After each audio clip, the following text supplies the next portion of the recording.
Vestibular FESP 2012. Prepare-se para os desafios da vida. Venha para a FESP. 21 cursos para você. Inscrições abertas até 21 de novembro. Acesse www.fespmg.edu.br ou ligue 0800 283 0336. Qualidade de ensino e de vida a FESP tem. FESP, um super futuro.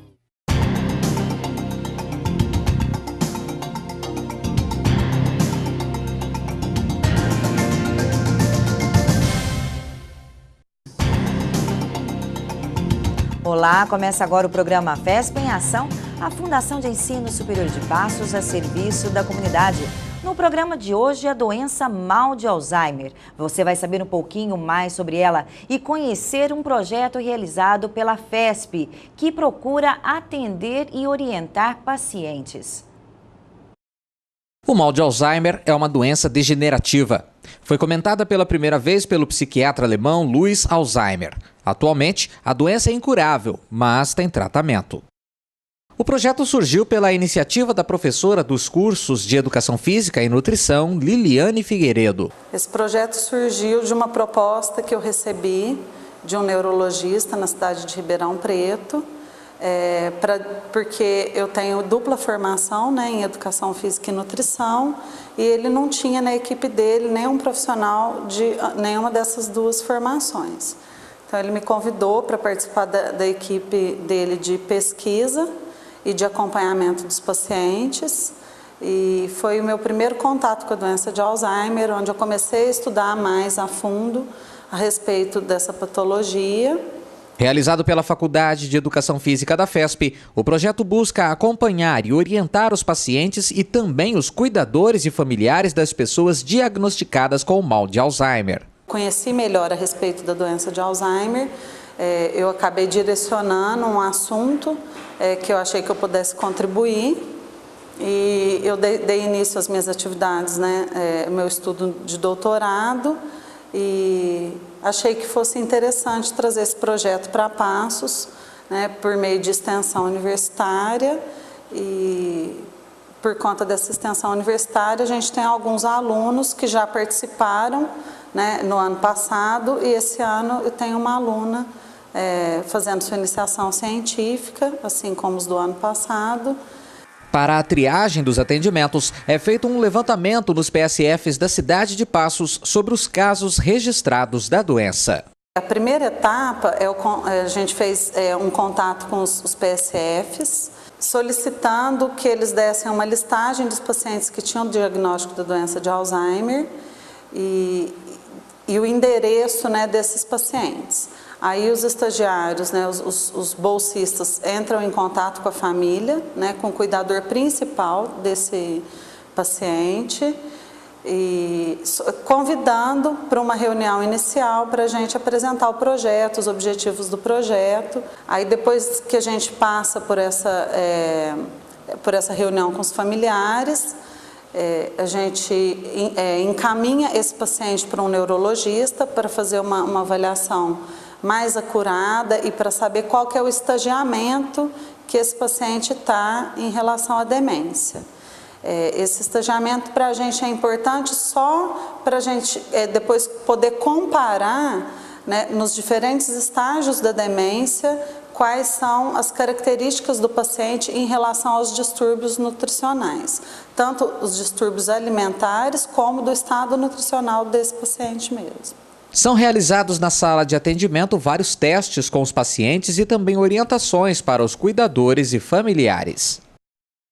No próximo bloco, como funciona o projeto de assistência aos pacientes da doença de Alzheimer. Vai ficar sabendo também quais são os testes e também as orientações.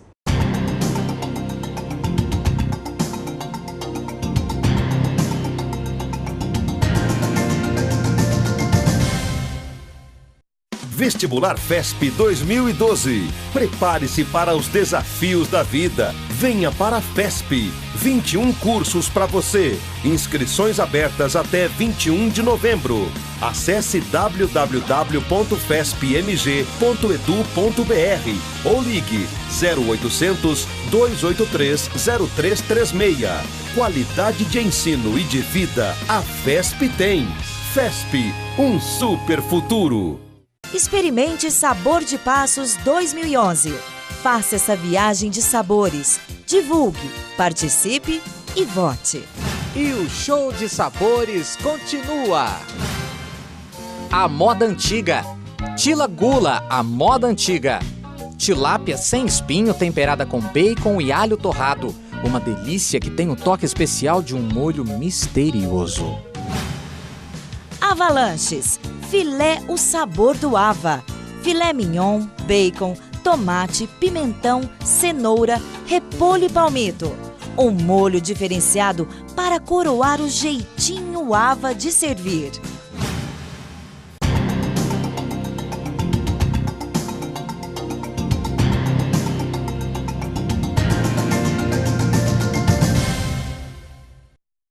De volta com o programa FESP em Ação, a Fundação de Ensino Superior de Passos a serviço da comunidade. O tema do programa de hoje é o mal de Alzheimer, uma doença que afeta algumas pessoas da terceira idade. Neste bloco, você vai acompanhar todos os testes realizados com os pacientes e também como funcionam as orientações para os familiares e cuidadores. Depois da chegada, o paciente passa por alguns testes. Um deles é a avaliação da taxa metabólica basal. Ele vai me dar, por exemplo, quanto que ela gasta de energia durante o dia dela, para ela manter as condições basais dela. Outra coisa interessante que esse equipamento faz, ele vê nesse momento da avaliação quais são os substratos energéticos que ela está utilizando como fonte de energia. Então, se ela está utilizando principalmente gordura, que na condição que ela está de jejum, é o usual, né? A gente espera que ela esteja metabolizando principalmente gordura como fonte de energia. Também acontece na avaliação a antropometria, que é a constatação das medidas do paciente. Outro teste realizado na sala de atendimento é a bioimpedância. Ele é utilizado para a gente fazer uma avaliação da composição corporal da paciente. Então, ele me dá, por exemplo, quanto que ela tem de gordura no corpo, quanto que ela tem de músculo no corpo, quanto que ela tem de água. Um dos sintomas do mal de Alzheimer são as incidências de desvios nutricionais, algo que merece a atenção dos cuidadores. À medida que a doença avança, né, que ele chega no estágio moderado, especialmente no estágio avançado, o estado dele, o comprometimento por conta da demência já é bem avançado e ele acaba tendo comprometimento, diversos comprometimentos que acabam influenciando no estado nutricional. Com os cuidadores e familiares é feito um inquérito nutricional e dietético, um levantamento de quais alimentos estão sendo ingeridos pelo paciente no dia a dia. Ela alimenta sozinha, ela não precisa de ajuda para nada. Não. Sem dificuldade nenhuma, né? Sem dificuldade. Você acha que ela acredita ter algum problema nutricional? Nutricional? É. Por questão de não estar querendo alimentar, de não estar querendo... No próximo bloco, uma entrevista com o médico geriatra Luciano Pimenta, que vai nos explicar alguns detalhes sobre a doença mal de Alzheimer.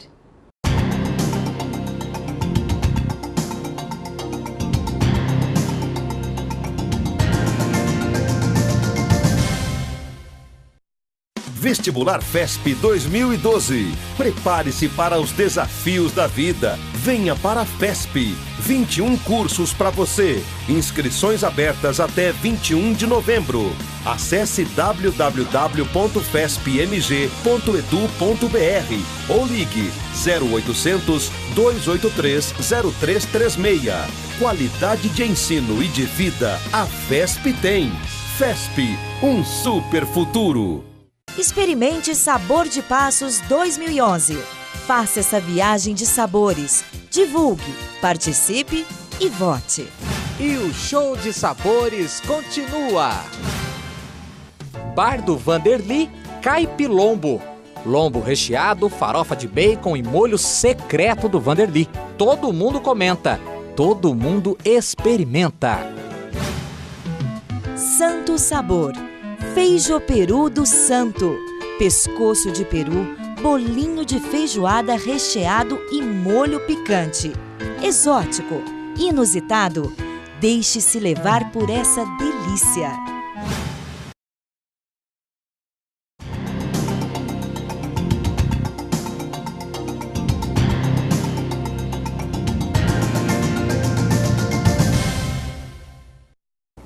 De volta com o programa FESP em Ação. E o assunto de hoje, o mal de Alzheimer. Para falar mais sobre o assunto, o médico geriatra Luciano Pimenta. É um prazer tê-lo aqui conosco. Prazer é meu, prazer é meu. Quais são os sintomas do mal de Alzheimer? O mal de Alzheimer, os sintomas principais são, inicialmente, a pessoa tem uma dificuldade na memória episódica, de lembrar alguns fatos ocorridos durante o dia, alguns compromissos que a pessoa precisa fazer, e é uma doença insidiosa, lenta. Às vezes, no início, a família não percebe que a pessoa está tendo essas dificuldades ou ela não relata. Com o passar do tempo, ela começa a ter dificuldade na fala, para planejar algumas atividades do dia. Por exemplo, uma senhora que está acostumada a fazer um pudim, ela já não lembra que hora que põe os ovos, qual é a sequência da... Se perde? Ela se perde, ela não sabe planejar direito o que ela tem que fazer. Ela sabe como fazer, mas não sabe planejar, né? Esquece alguns alimentos no fogo, perde a noção um pouco de tempo, de espaço, tem dificuldade de lembrar nomes de objetos, nomes de pessoas. Com relação ao esquecimento, as pessoas que começaram a ficar esquecidas, esquecem uma coisa, é o sintoma do Alzheimer isso? Então, não. Esquecer algumas coisas no nosso dia a dia, alguns compromissos, isso é considerado até normal. Pessoas jovens também podem esquecer. Para você afirmar que a pessoa tem a doença de Alzheimer, é necessário uma investigação muito criteriosa, seja desde exames de neuroimagem, ressonância, tomografia, como questionários que vão avaliar a parte cognitiva dessa pessoa, né? Questionários mais simples, como uma triagem que a gente faz no consultório, que chama Mini-Mental, que é um questionário que faz algumas perguntas sobre a orientação espacial, no tempo, a linguagem, a praxia, a capacidade da pessoa fazer desenhos, de lembrar de palavras, fazer cálculos. E se nesse exame inicial a pessoa tem uma pontuação muito baixa, indica que possa estar tendo algum problema cognitivo, partimos para exames mais sofisticados. E aí dentro dele tem outros questionários, o CDR, enfim.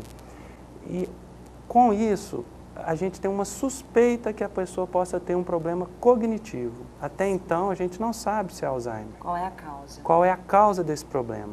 E aí vamos atrás de exames laboratoriais, porque a causa pode ser medicamentosa, excesso de remédios para dormir, principalmente deixa a pessoa um pouco esquecida, aérea. A causa pode ser doenças orgânicas, hepatite, sífilis, HIV. Pode estar relacionada com hábitos de vida, como alcoolismo, pessoas que usaram muito álcool. Deficiência de vitaminas, como a deficiência da vitamina B12, do ácido fólico, pode afetar também a cognição. Enfim, a gente tem que excluir uma série de outras patologias antes de podermos afirmar que é Alzheimer. Uma condição muito comum em pessoas que começam a ter um pequeno esquecimento é a depressão. Pessoas que estão deprimidas podem apresentar inicialmente, no quadro inicial da depressão, algum esquecimento. A depressão tem que ser descartada. Deficiências hormonais, como hipotireoidismo, podem causar também o esquecimento. Então, nem todo mundo que está esquecendo deve falar, ai meu Deus, estou com Alzheimer. Mas deve procurar um profissional que entenda do assunto, um neurologista, um geriatra, para identificar a causa real. Doutor Luciano, qual é a causa do Alzheimer? O Alzheimer ainda não tem uma causa bem estabelecida.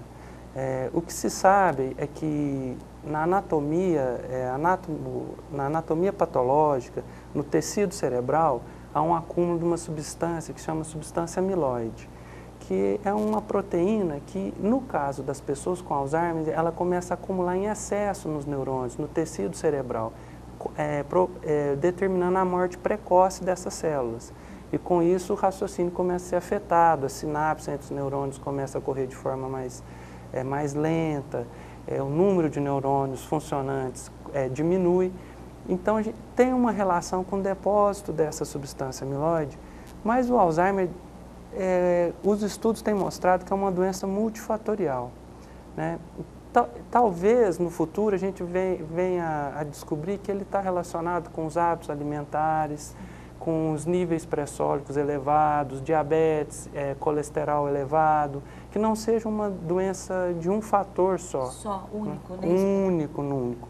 Distúrbios do sono, hoje em dia tem se relacionado muito com quadros demenciais, uma patologia que agora está comum, que é a apneia obstrutiva do sono, e que durante a noite a pessoa não respira adequadamente, os níveis de oxigenação cerebral caem.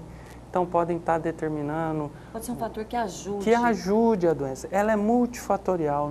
Eu não creio que o Alzheimer venha a ser causado por um único fator. Ele tem um fator genético, que já foi até bem determinado, tem que ser observado, mas eu acho que outros fatores vão contribuir para o desenvolvimento da doença. Eu não sei se é mito, a gente escuta muito falar, né, no boca a boca, que as panelas de alumínio, a alimentação feita no alumínio, que o alumínio causa o Alzheimer, é mito ou é verdade? Isso é mito. Isso é mito porque... Ufa, tem um monte de panela dessas em casa. Isso é mito porque o que acontece... Por que se criou esse mito? Porque hoje em dia o diagnóstico os médicos estão mais treinados, as especialidades estão sabendo diagnosticar a doença mais precocemente. Antigamente era tudo esclerose, isso é doença de idoso, isso é assim mesmo. Mas sempre teve panela de alumínio e não é porque começou a usar mais que a doença aumentou, né? Na verdade, existem fatores genéticos, né, que contribuem para o maior depósito dessa substância amiloide no tecido cerebral, né? E fatores da sociedade moderna, estresse, tabagismo, sedentarismo, hipertensão arterial, colesterol, diabetes, uso abusivo de medicamentos, principalmente os sedativos, remédios para dormir, enfim. Eu acho que é uma doença multifatorial que ainda vamos descobrir novidades aí no futuro. Como é feito o tratamento dessa doença? Após diagnosticado, comprovou que é Alzheimer? O tratamento é feito com alguns medicamentos que tentam melhorar a eficiência do impulso nervoso no cérebro, né? São as drogas anticolinesterásicas. Elas aumentam a quantidade de acetilcolina na sinapse entre um neurônio e outro, e o impulso nervoso ele é conduzido com maior eficiência e rapidez. Só que ela não recupera aquilo que já foi perdido e também não faz com que a doença pare de progredir. Ela apenas faz com que os neurônios que ainda estão em atividade tenham um funcionamento mais eficiente, né? Por enquanto não existe a cura do Alzheimer, é apenas esse tratamento que seria paliativo no sentido de prolongar um pouco a eficiência, manter um pouco a qualidade de vida, que a pessoa ainda mantenha um raciocínio um pouco mais funcional por um maior período. Em geral, a doença tem um período aí, desde os primeiros sintomas até o final da vida, de 8 a 10 anos em média, né? Infelizmente, no final da vida, a pessoa geralmente não morre não da doença de Alzheimer, mas das complicações que ele traz, dificuldades para alimentar, então a pessoa emagrece, dificuldades para deglutir, ela aspira e fica com uma pneumonia, porque não engoliu corretamente, a comida foi para o pulmão, porque fica acamada, então o sangue coagula nas artérias, nas veias, causa tromboembolismo, a abertura de feridas, escaras que pegam infecção e a pessoa fica infectada, infecções de urina. Então, o que leva a pessoa à morte são essas complicações que a doença permite que aconteçam, porque a pessoa começa a perder a autonomia, as habilidades usar um banheiro sozinha, urinar sozinha, controlar a urina, as fezes, deglutir, se alimentar, o autocuidado, né? Doutor Luciano, como a família pode ajudar esse paciente que tem o mal de Alzheimer? Ela pode ajudar se cercando de profissionais que entendam dessa patologia, seja na área de fisioterapia, para trabalhar a parte motora, força muscular, o equilíbrio, seja um psicólogo para ajudar a pessoa nessas angústias que aparecem, porque a pessoa percebe que está perdendo a autonomia. Então isso traz angústia, traz uma tristeza, pode causar depressão, né? O médico também, que pode coordenar essa equipe, o nutricionista, que pode estar adequando a maneira de administrar os alimentos. Quando as dificuldades para deglutição começam a aparecer, provavelmente a pessoa vai precisar de alimentos com texturas mais fáceis de serem deglutidas, de uma via alimentar especial, talvez uma sonda, uma gastrostomia. Outros profissionais também podem estar próximos, um deles muito importante é o cuidador, que é aquela pessoa que, como toda família tem que trabalhar, sair de casa, às vezes não pode deixar o paciente sozinho, porque corre o risco dele cair, dele engasgar, enfim. Então, um cuidador é uma pessoa treinada a ficar com o doente durante o dia, ajudar nas atividades de higiene, trocar de roupa, né? Fazer companhia também para a pessoa. Enfim, o dentista precisa estar olhando como que está a saúde bucal dessa pessoa, que é importante. Não devemos esquecer também de como a pessoa está perdendo a cognição, de esquecer que ela também pode ter algum problema na visão, na audição, e que reabilitando esses sentidos, ela pode melhorar até um pouco na cognição, melhorar, saber onde que ela está. Alguns fatores também são importantes, a iluminação da casa, o piso, adequações que devem ser feitas nos banheiros, com barras, tirar tapetes, tirar esses chinelos que podem facilitar a locomoção da pessoa dentro de casa, tirar obstáculos, orientar a pessoa, olha, vai chegar o aniversário, está chegando o seu aniversário, o aniversário do seu neto, do seu filho, hoje é dia tal, o mês é tal, o ano é tal. Enfim, situar a pessoa, trazer ela para o convívio da família, não excluir porque ela está doente, sempre trazer para a mesa, para almoçar, desde que dentro do possível, para almoçar junto com a família, participar, evitar barulho, muito barulho, som alto, televisão alta, que isso deixa a pessoa confusa. Enfim, tem uma série de medidas que aí os profissionais que estão habilitados a orientar a família podem estar passando essas dicas para... E a própria família, né? Que ninguém melhor que a família que conhece aquele parente, né? Para estar observando as necessidades reais, né? E aí, com uma orientação profissional, fica tudo muito mais fácil. E a família, às vezes, precisa também de um apoio, né? Que seja um apoio psicológico, enfim, né? E tudo isso faz parte do cuidado que a gente tem que ter com esse paciente. E uma coisa importante assim, não abandonem seus idosos. Sim. Sempre estejam do lado deles. Carinho, atenção, um aperto de mão, um sorriso, um bom dia, mesmo que ele não entenda bem o que está acontecendo, o fato de você estar ali próximo, tenha paciência com eles. A doença, na sua fase final, ela traz alguns inconvenientes comportamentais. A pessoa pode ficar agressiva, querer deambular pela casa à noite, falar frases inapropriadas, enfim, mas tenha paciência, que não é culpa dela, é de todo um processo que faz parte da doença. E com carinho e amor tudo fica muito mais fácil. E a gente consegue contornar todos esses obstáculos. Doutor, muito obrigada pela sua participação no FESP em Ação. Tá, muito obrigado. O FESP em Ação fica por aqui. Se você quiser participar do nosso programa, ligue para o 3529-8054 ou 3529-8005. Até o nosso próximo encontro.